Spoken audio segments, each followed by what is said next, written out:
देखिए, पाकिस्तान का नाम भी लेना आज की डेट में लगता है कि कलंक है अपने ऊपर। पाकिस्तान बार बार गुनाह कर रहा है। इंडिया क्या है कि शांत देश है, कभी भी किसी से चाहता नहीं है कि भाई हम किसी देश पर हमला कर पाएंगे। मोदी जी के चेहरे पर आप चुनाव लड़ेंगे? निश्चित हमारे देश का नेता है, देश के प्रधानमंत्री है और बिहार के मुख्यमंत्री नीतीश कुमार के चेहरा पर इस बार चुनाव लड़ा जाएगा। सर, आप किस मुद्दा पर लड़ेंगे चुनाव, इसको बारे में थोड़ा बताइए। देखिए, हमारा विशेष अपना कोई मुद्दा नहीं है। हमारे तो देश के इतना प्रधानमंत्री यशस्वी नरेंद्र मोदी जो कर दिए हैं कि उनका ही विजन हम लोग को बताते बताते थक जाएंगे तो भी जनता को नहीं। जय हिंद। एक बार फिर से आप सभी का स्वागत है हमारे चैनल में। बता दें कि विधानसभा चुनाव जो है काफ़ी नज़दीक है और इसको लेकर पूरे बिहार में इन दिनों विधानसभा चुनाव की काफ़ी तैयारियां चल रही है, काफ़ी चर्चा हो रही है। सभी प्रत्याशी जो है मैदान में उतर रहे हैं और टिकट लेने के लिए अपनी अपनी दावेदारी पेश कर रहे हैं। सिवान ज़िले के दरौली विधानसभा क्षेत्र में हमारी टीम पहुंची हुई है और बता दें कि भाजपा नेता काफ़ी सक्रिय नेता है और साथ ही साथ दरौली विधानसभा प्रत्याशी भी है। मनोज राम हमारे साथ जुड़े, उनसे बातें करेंगे बहुत सारे मुद्दों पे।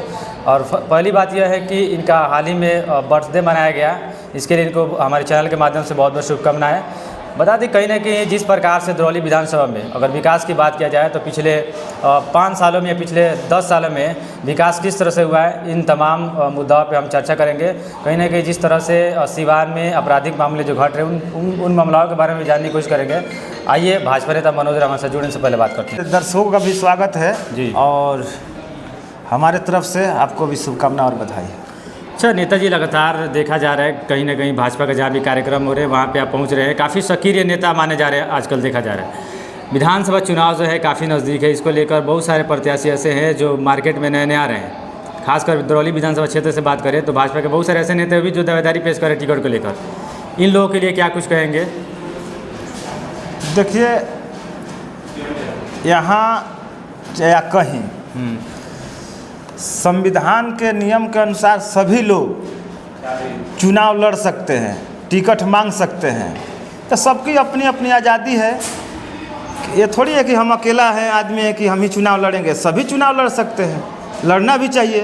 ये तो अच्छी बात है कि हमारी भारतीय जनता पार्टी में इतना लोगों का मतलब क्या बोलते हैं, लोगों का इतना उत्साह है कि लोग हमारे पार्टी में इतना कैंडिडेट हो। कभी देखिएगा कि बहुत पहले भारतीय जनता पार्टी को कैंडिडेट नहीं मिलता था, लेकिन देश में जब से यशस्वी प्रधानमंत्री नरेंद्र मोदी जी ने आए और ऐसा काम किया कि उसको देखते हुए आज पूरे हिंदुस्तान के 40 करोड़ लोगों ने भारतीय जनता पार्टी को पसंद कर रहे हैं। ये तो बहुत हर्ष की बात है कि हमारे पार्टी में लगातार कैंडिडेटों की संख्या बढ़ रही है।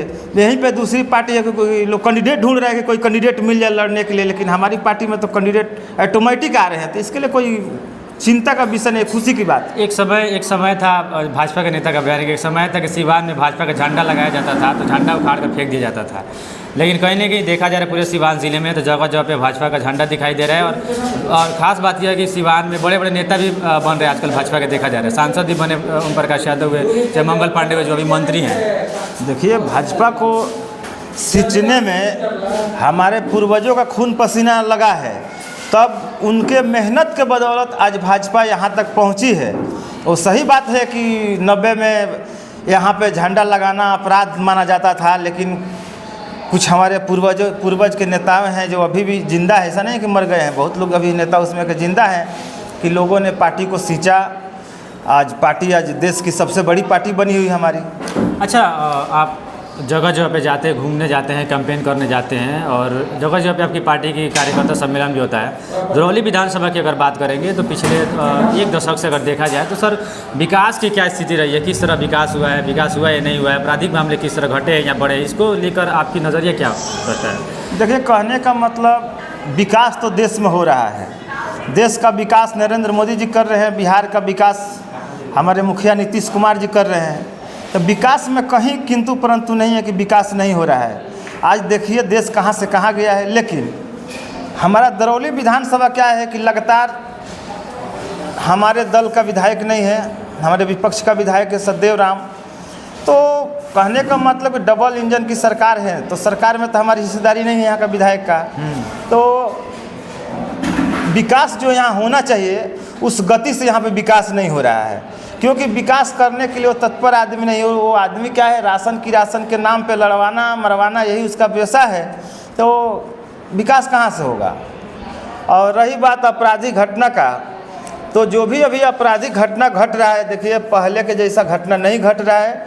यह समझिए कि एक ज़मीनी विवाद के तौर पर भी, ज़मीनी विवाद काफ़ी चल रहा है, चर्चा में है। ज़मीनी विवाद की वजह से थोड़ा बहुत जो घटनाएं हो रही है, ज़मीनी विवाद की घटनाएं हो रही है। ये नहीं कि पहले के जैसा दुश्मनी साधा जाता था वैसा दुश्मनी नहीं हो रहा है। भाजपा नेता मनोज राम क्या मुद्दा रहेगा चुनाव को लेकर, आप किस मुद्दा पर लड़ेंगे चुनाव, इसको बारे में थोड़ा बताइए। देखिए हमारा विशेष अपना कोई मुद्दा नहीं है। हमारे तो देश के इतना प्रधानमंत्री यशस्वी नरेंद्र मोदी जो कर दिए हैं कि उनका ही विजन हम लोग को बताते बताते थक जाएंगे तो भी जनता को नहीं बता पाएंगे। मोदी जी के चेहरे पर आप चुनाव लड़ेंगे? निश्चित हमारे देश का नेता है, देश के प्रधानमंत्री है और बिहार के मुख्यमंत्री नीतीश कुमार के चेहरा पे इस बार चुनाव लड़ा जाएगा।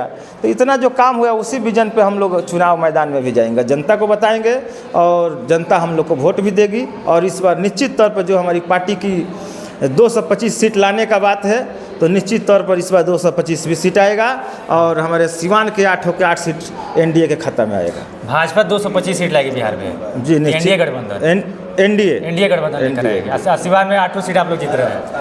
हम लोग का कोशिश है कि सिवान के 8 के 8 सीट इस बार एनडीए गठबंधन के जो भी प्रत्याशी आए उसको हम लोग जिताने का काम करें। अच्छा नेताजी, कहीं ना कहीं देखा जा रहा है कि जिस प्रकार से इंडिया पाकिस्तान का युद्ध हो रहा था, कहीं ना कहीं मोदी जी के नेतृत्व में अगर कहा जाए तो जिस तरह से कल सीज फायर की घोषणा हुई, युद्ध विराम हुआ, लेकिन फिर अचानक से पाकिस्तान हमला कर देता देश पर, इसको किस रूप में देख रहे हैं आप? देखिए पाकिस्तान का नाम भी लेना आज के डेट में लगता है कि कलंक है अपने ऊपर। पाकिस्तान बार बार गुनाह कर रहा है। इंडिया क्या है कि शांत देश है, कभी भी किसी से चाहता नहीं है कि भाई हम किसी देश पर हमला करें या लड़े। ये हमारी जो यहाँ के सनातनी लोग हैं, सभी लोग एक साथ रहना पसंद करते हैं। यहाँ भी मुस्लिम लोग हैं, सभी लोग हिंदू मुस्लिम एकता का प्रतीक भी देते हैं यहाँ पे। और रहा बात वहाँ युद्ध का, तो युद्ध बार बार पाकिस्तान अपना रवैया हरकतें अपना रहा है, लेकिन वो पहले जैसा नहीं है। यहाँ क्या है कि ये सरकार एक सुरक्षित हाथ में है। यहाँ का मुखिया नरेंद्र मोदी जी हैं, तो निश्चित तौर पर पाकिस्तान अगर छेड़ेगा तो समझिए कि उसका विनाश होना एकदम निश्चित है। अच्छा, विधानसभा चुनाव की अगर बात करें भाजपा तो नेताजी क्या माना जाए कि इस बार दरौली विधानसभा क्षेत्र से मनोज राम को टिकट कन्फर्म है कि मिल जाएगा? देखिए हम पार्टी के एक सच्चे सिपाही हैं, लगातार 20 वर्ष से काम कर रहे हैं यहाँ पे, तो निश्चित तौर पर हम अपना पूरा समय पार्टी के लिए दिया हुआ हूँ, तो मिलना चाहिए हमको टिकट। अगर टिकट नहीं मिलता है तो मनोज राम क्या करेंगे? देखिए मनोज राम कुछ थोड़ी करते हैं, मनोज राम के चाहने वाले लोग हैं। उस टाइम जो भी फैसला होगा उस टाइप पर किया जाएगा। मतलब अगर भाजपा अगर आपको टिकट नहीं देती है दरौली विधानसभा क्षेत्र से, तो निर्दलीय चुनाव लड़ेंगे या किसी दूसरे पार्टी में जाएंगे या उनका समर्थन करेंगे आप? देखिए हम क्या बोल रहे हैं आपको, हम अपना बदौलत कुछ नहीं करेंगे। हम भी जनता 20 साल से हम भी तो घास थोड़ी काटे हैं, हम भी जनता के बीच में घूमे हैं। जनता जो फैसला लेगी कि भाई आपको लड़ना है तो लड़ेंगे, या नहीं फैसला ले तो नहीं लड़ेंगे।